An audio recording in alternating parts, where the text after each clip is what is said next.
Hello, good afternoon, and welcome to the Midday News on 3FM 92.7. My name is Beatrice Adu. The news is also live on Kasmi 107.1 FM and across the world at 3news.com. Coming up in the next 30 minutes.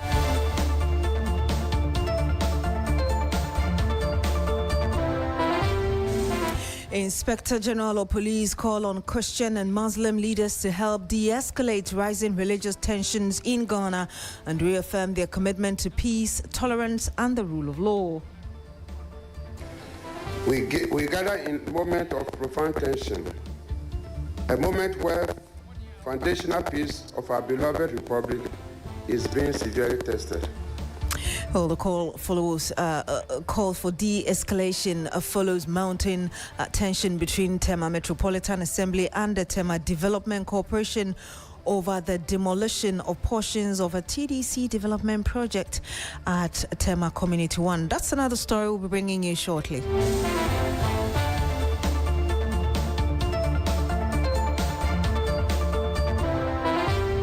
Much later on the program, tensions are mounting in Ghana's education sector as the Teachers and Educational Workers Union TEU gives government a 2-week ultimatum to resolve outstanding issues over its conditions of service and allowances.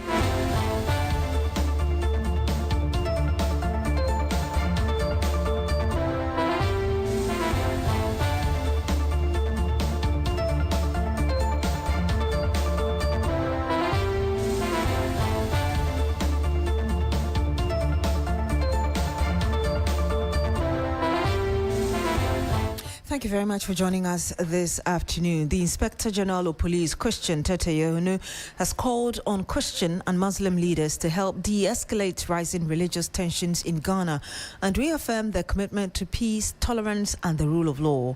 Speaking at an interfaith dialogue with religious leaders at the police headquarters in Accra, the IGP said that recent incident involving alleged religious insult calls for extrajudicial violence and an assault on a handcuffed Christian cleric had created a moment of profound tension that threatened the long-standing reputation as a peaceful and religiously tolerant country.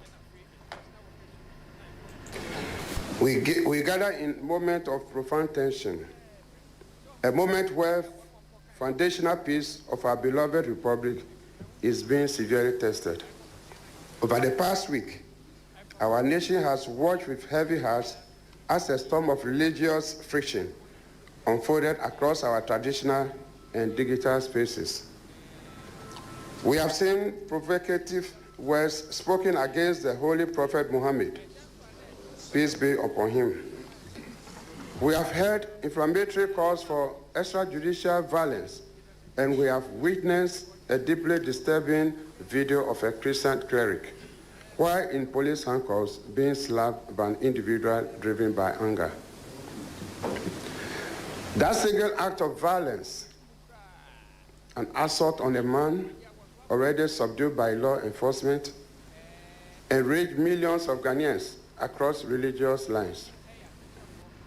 And you have the Inspector General of Police, Christian Yohunu, spokesperson for the National Chief Imam Sheikh Arimiya Shaibu, also conveyed a message of calmness from Sheikh Osman Sharubutu.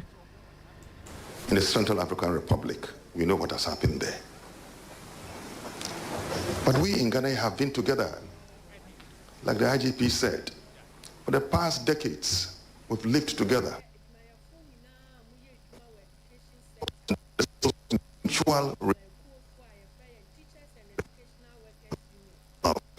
Mutual cooperation. And we have used this as a means to come together, indeed, to even confront national issues together. So it was very disturbing that we heard what has happened. For us as Muslims, indeed, all prophets, without exception, are held as sacred beings, held in high esteem. Names of all the prophets are mentioned in the Holy Quran. Indeed, And you had Sheikh Aremeyao Shaibu. He speaks for the National Chief Imam, also giving his message during that interfaith meeting at the headquarters of the Ghana Police Service, of course, with the RGP, Christian Totoyono.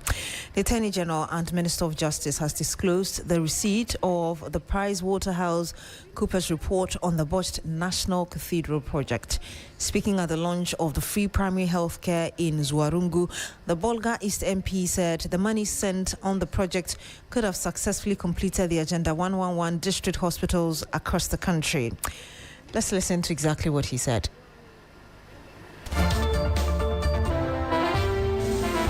We have an uncompleted Agenda 111 hospital here in Bolga East, and I have been on the neck of my colleague, the health minister. So, Mr. President, it is better to complete Agenda 111 than to spend money on a national cathedral. Yes, ladies and gentlemen, you may laugh, but there has been a resurgence in messaging about the national cathedral by very eminent religious people.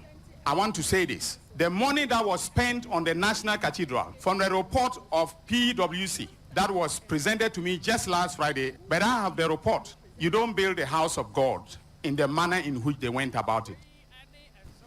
The Attorney General, Dr. Dominic Ayine.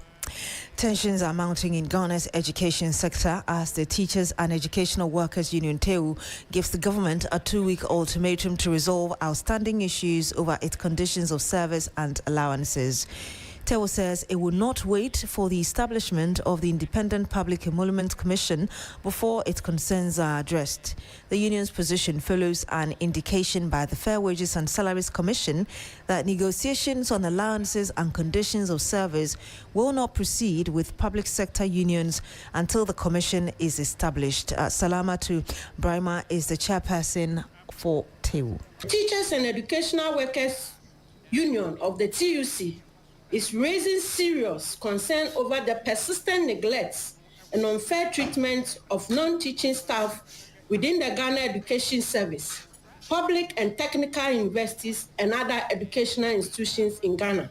Despite the essential roles that non-teaching staff play in the education system, these workers continue to face discrimination, delayed payment of remuneration, unfair labor practices, inadequate recognition, limited career progression, and poor working condition. TEU reiterates that non-teaching staff are an integral part of Ghana's education system and must not be treated as an afterthought. The union therefore calls for urgent attention to the challenges confronting these workers.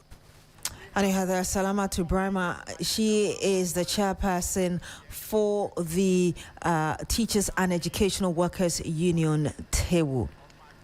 A new chapter is unfolding at the Ministry of Defence as Kenneth Gilbert Ejay officially takes office as the new Minister for Defence. The official signing in and handing over ceremony is currently underway, marking the beginning of Ejay's stewardship of the ministry and his renewed responsibility for matters concerning Ghana's defence and national security. His assumption of office comes 1 year after the passing of his predecessor, Dr. Edward Kofi Omaneboama, whose death left a profound void at the ministry and across Ghana's national security establishment. Today's ceremony therefore carries both a sense of renewal and remembrance as the ministry honors the legacy of a former minister while welcoming a new hand to lead it into the future. Joseph Armstrong Gold Alogbe is my colleague. He's currently at this event. He joins us live on the phone. Joseph, what more can you tell us from what's happening right now?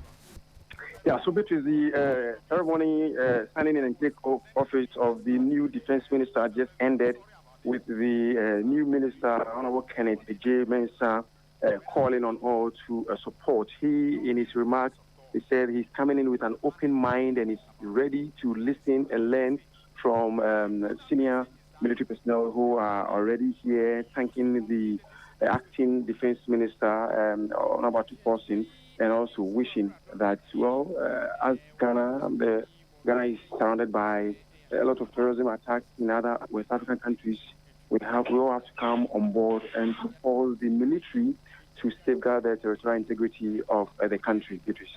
How is the atmosphere like there this afternoon? Well, this afternoon is, as usual, is a military setup, everything well coordinated, everything in order. Again, in with speech, the new defense minister also paid tribute to the former defense minister, Honorable Dr. Mani Buama, may he still rest in peace, saying that, well, he looked up to him a lot and now taking up this new role that he was once in charge. He's going to make sure that they make him proud of that place he is now. Thank you very much. Joseph Gold Armstrong Alogbe, he's my colleague currently covering, as it were, the new Minister for the Defense taking his office. And we're joined on the line also by Adib Sani. He is a security analyst. Good afternoon to you, sir. Thank you very much for joining us. Good afternoon. Thank you for having me. Mr. J is moving from the Works and Housing Ministry to another sensitive office as well. What will be that one thing you would expect from the new Defense Minister? There are a lot of things, but to constrict myself to one thing, I think the need for interagency collaboration in addressing the myriad of threats we face as a country is extremely key. So I would expect that the new minister fosters that collaboration. So there would be real-time intelligence sharing amongst the various security agencies in the country. They would be more synergized in their approach in dealing with the threats I have spoken about. I think it is one giant step towards putting our house in order to be able to deal with those emerging threats.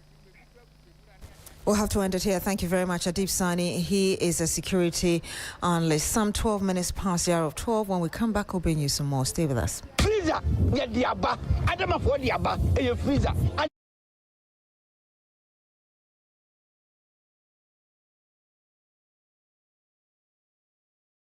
On site.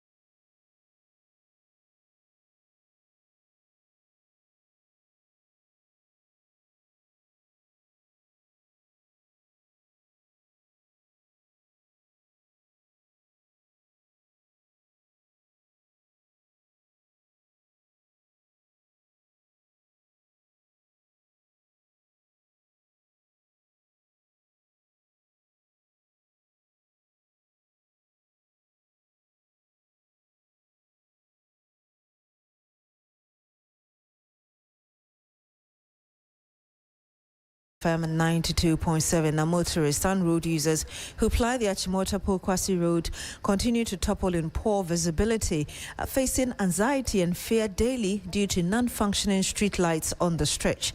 Major portions on the N6 highway connecting Greater Accra to other regions are dark, a situation that has persisted for years and has sparked fresh safety concerns. A day after the tragic accident involving 6 vehicles and a tricycle that killed 12 people, Christian Yale earlier today visited the road and brought us a report that there's still danger. Right, so I'm standing at the spot, the exact spot where the multiple vehicle crash happened on Thursday early morning at 4 a.m. As I speak, my time is 5:27 a.m. And you realize that this entire stretch is in darkness.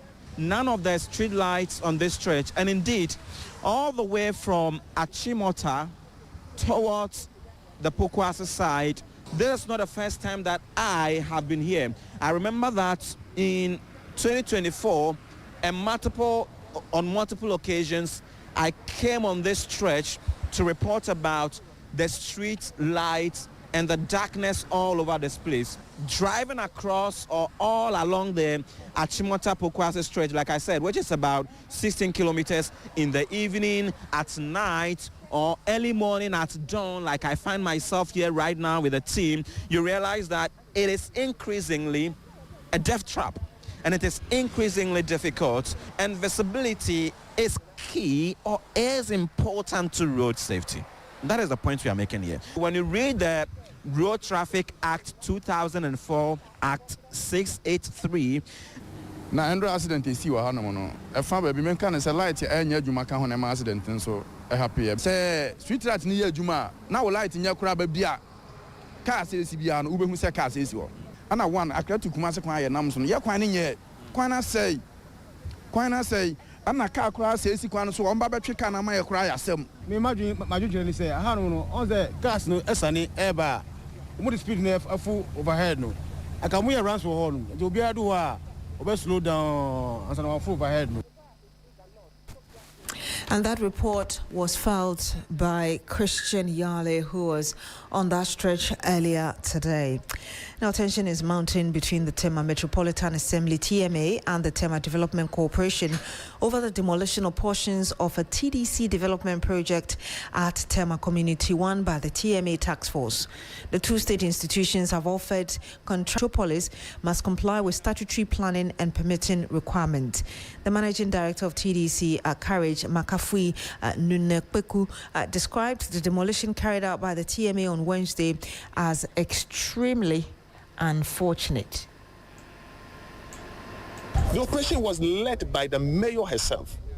You all saw the videos. You saw the photos. You can't do that. We must exhibit some level of maturity. This is government project. Go and see the billboard. Government of Ghana. So MD, and to still go ahead, we will talk to the contractors to crash some of their programs so that they can proceed and move on. But of course, I don't know, we will plead with them to ignore, but if they insist that they want to charge us for the damages, we have to pay. And you heard the managing director of TDC, Courage Makafui Nunekpeku, of course, giving us his thoughts on the demolition that took place earlier today. The Metropolitan Chief Executive for TMA, Ebi Bright, however, says that the Assembly was acting within its statutory mandate as the Planning and Development Authority for the Metropolis. She further stressed that land ownership does not automatically confer planning and development control powers on TDC, stressing that development on TDC-owned land remained subject to applicable planning laws and permits. Let's hear what she said exactly. So let me restate that the president has not asked for this project. It has nothing to do with him. He has not given any instructions that says that your views don't matter. In any case, any development is possible as long as we follow what the law has laid down, which requires that the Assembly will lead a process of engagement with the residents. We can always rezone an area for development, whereby the Assembly will lead discussions with you. We will sell you the idea, we will get your buy-in, we will agree, we will come to the Assembly. We head onto the scene and we ask them to stop work, to allow for what you requested and which we also deem to be fair. Ebi Bright is the mayor of the TMA metropolitan area. 19 minutes past the hour of 12. Stay with us. We're back with some more.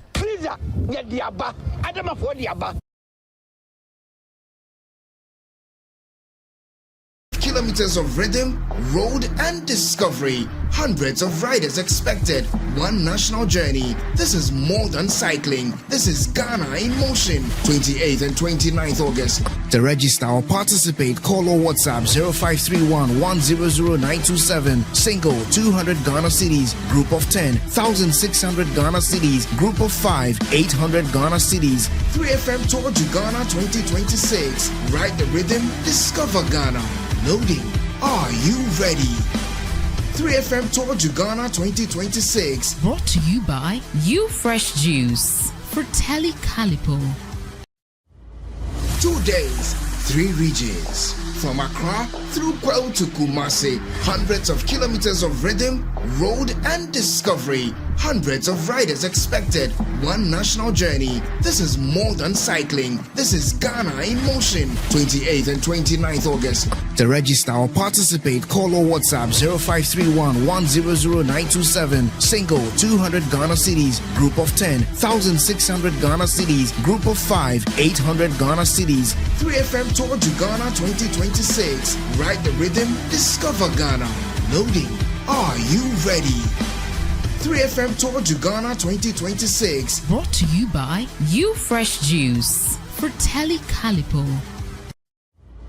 2 days, 3 regions. From Accra through Pearl to Kumasi, hundreds of kilometers of rhythm, road and discovery. Hundreds of riders expected, one national journey. This is more than cycling. This is Ghana in motion. 28th and 29th August. To register or participate, call or WhatsApp 0531 100927. Single 200 Ghana cedis. Group of 10 1600 Ghana cedis. Group of 5 800 Ghana cedis. 3FM Tour to Ghana 2026. Ride the rhythm, discover Ghana.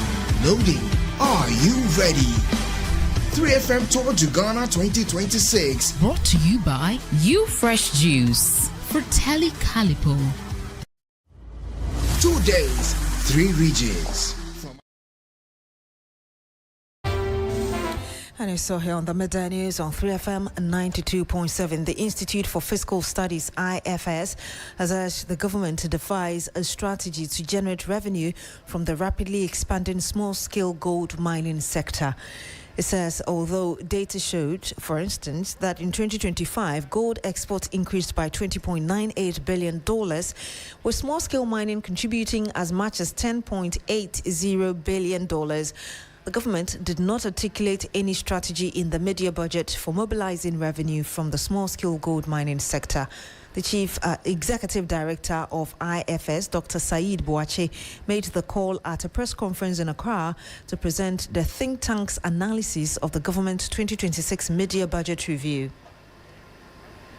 Recent developments, in particular the implementation of the domestic gold purchase program and the establishment of Gold Board, have revealed that small-scale mining sector's contribution to gold production and export is much bigger than previously recognized. However, government revenue generation from the small-scale mining sector is woeful.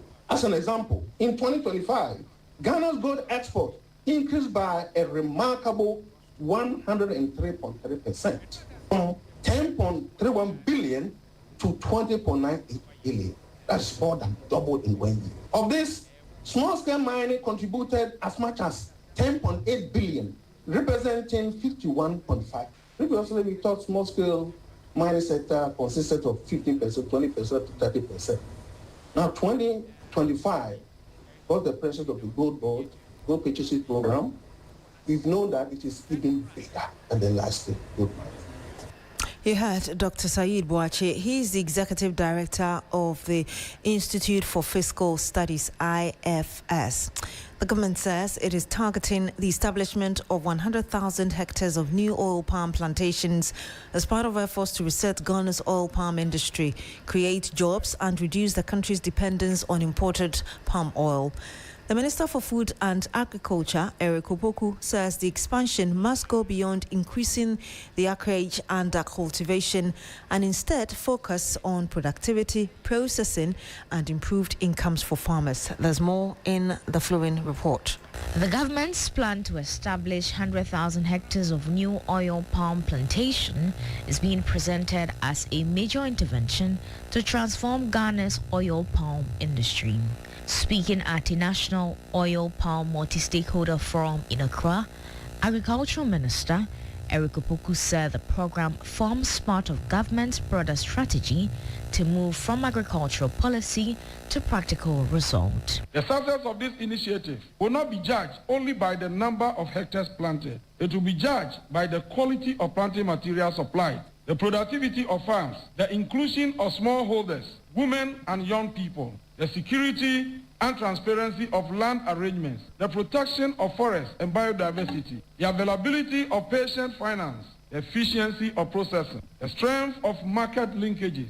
The Tree Crop Development Authority is expected to play a key role in coordinating the initiative through production planning, licensing, traceability and quality assurance. Its Chief Executive Officer, Dr. Andy Osei-Okra, says the goal is to achieve palm oil self-sufficiency by 2032 while positioning Ghana as a competitive player in the global markets. We are here today, Honourable Minister, not only about discussions or talk.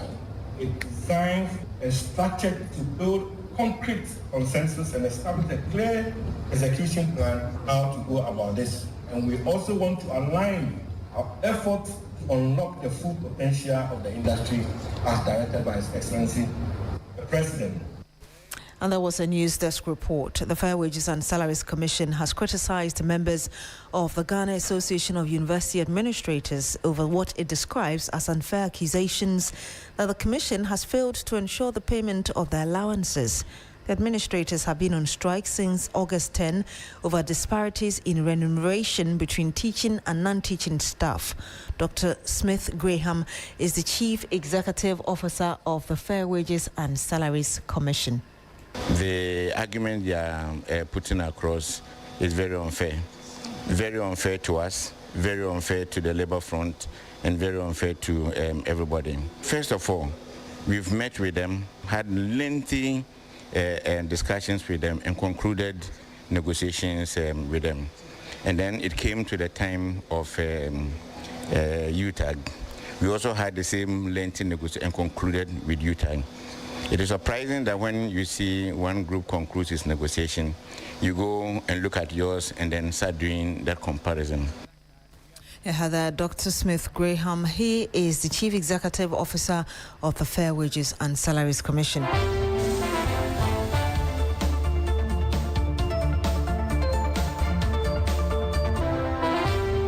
That's it for the Midday News here on 3FM 92.7. My name is Beatrice Adu. Thank you very much for joining us this afternoon. Log on to 3news.com for more news. Coming up shortly is Business Daily with Michael Obodu.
Hello there, good afternoon and welcome to Business Daily on 3FM 92.7. Coming up, 24-hour Economy Secretariat to support small and medium-sized enterprises with non-financial assistance. Once you apply, you tell us what you need, and we'll be able to serve your need. And nobody will be turned away. That's one thing that I want to guarantee. Also, National Seed Council calls for stronger collaboration to build resilient seed sector. And government targets 5.993 billion cedis today in Treasury bill auction as of a subscription streak continues. I am Michael Obodu. Details of these and many other stories lined up for you. Do stay tuned.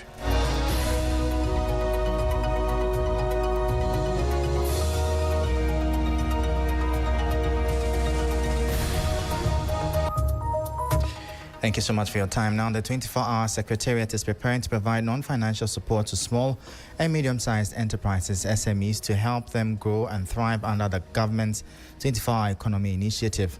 Director and Head of Innovative Finance, Partnership and Markets at the 24-hour Secretariat, Dr. Ishmael Ni Amano Dodu, confirmed the development to 3 Business. The support is expected to complement financial interventions by addressing some of the operational and capacity challenges facing SMEs, which play a critical role in Ghana's economy. Enterprise support is, for example, working with Ghana Enterprise Agency and other enterprise support organizations that can deliver those kind of trainings. So once you apply, you tell us what you need, and we'll be able to serve your need. And nobody will be turned away. That's one thing that I want to guarantee. And if you have a bright idea, for example, and you apply and you are not bankable because of the way you present the proposal, the Enterprise Support Office will help you to be able to structure this. The idea is, for example, if we look at the food security space, the agribusiness space, we import close to 3.5 billion USD or 35 billion Ghana cedis of food, including our fish, our vegetables, and so on and so forth. To be able to substitute as much of that as possible, you have to be able to empower the SMEs to be able to produce that. So you hear the Director and Head of Innovative Finance, Partnership and Markets at the 24-hour Secretariat, Dr. Ishmael Ni Amano Dodu, speaking there. Now, about 45% of savings and loans companies have met the Bank of Ghana's new minimum capital requirement, according to the Industry Association. The Ghana Association of Savings and Loans Companies says the remaining institutions are working to meet the targets before the end of the year. This report has more. The Bank of Ghana is restructuring the microfinance sector as part of efforts to strengthen financial institutions and protect depositors. Under the new framework, existing institutions are required to raise their capital to at least 50 million cedis by the end of 2026. New microfinance banks, meanwhile, will require a minimum capital of 100 million cedis. So far, about 45% of savings and loans companies have met the new requirement, with the rest working to close the gap. Speaking at the International Microfinance Investors Summit 2026, Executive Secretary of the Ghana Association of Savings and Loans Companies, Trinidad Kodria Boache, said the progress reflects the sector's commitment to the reforms. Industry, we welcome the reform, and we are continually engaging the central bank in the transitioning. A number of the savings and loans companies and financiers have already met the new capital. Those who have not met have also made substantial improvement in their capital levels towards meeting the central bank. With more than half of the sector still to meet the requirement, the association says it is working with the Bank of Ghana to support members through the transition.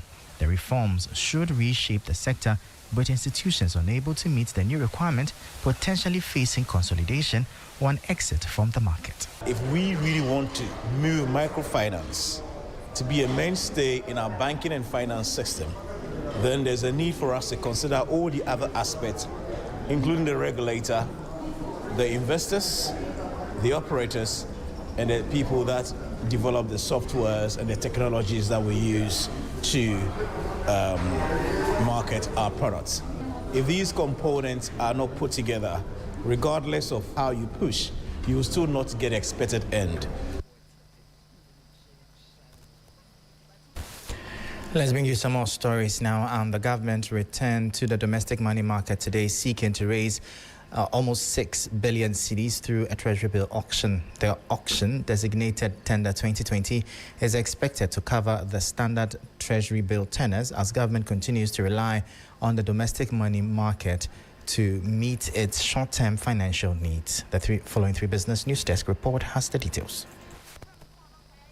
The latest exercise comes as government targets an 8th consecutive oversubscribed auction, reflecting sustained investor appetite for government securities.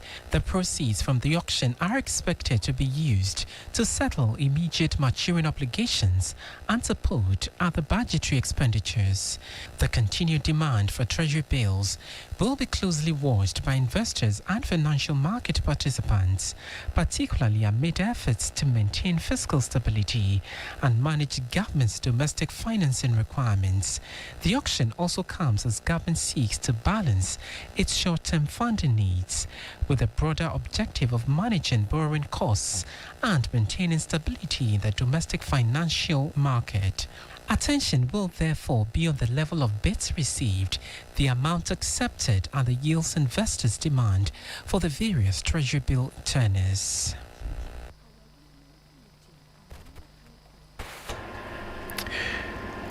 Now, away from that, the National Seed Council has called for stronger collaboration among government regulators, research institutions, private seeds companies, and agro dealers to build a resilient seed sector and improve agricultural productivity in Ghana. The council's chairman, Alhaji Mumini Abubakar, made the call at a stakeholder engagement in Wadawali in the Northeast region as part of the council's nationwide tour to assess seed production, distribution, and certification activities. I think we will involve the private seed growers associations and universities and the Council for Scientific and Industrial Research.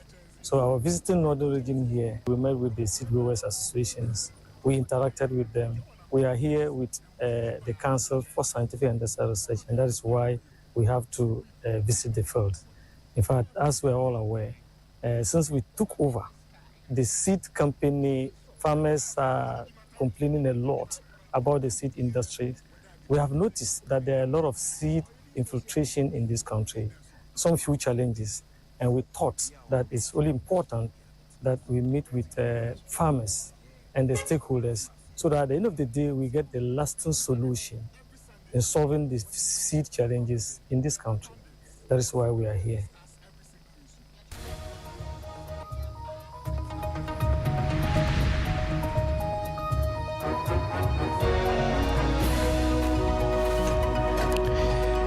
So that was the chairman of the National Seed Council, Alhaji Mumuni Abubakari, calling for stronger collaboration to build resilient seed sector. And that's how we end today's edition of Business Daily here on 3FM 92.7. For more stories, kindly check out our website. It's 3news.com/business. I am Michael Obodu. Thank you for tuning in. As always, please stay safe.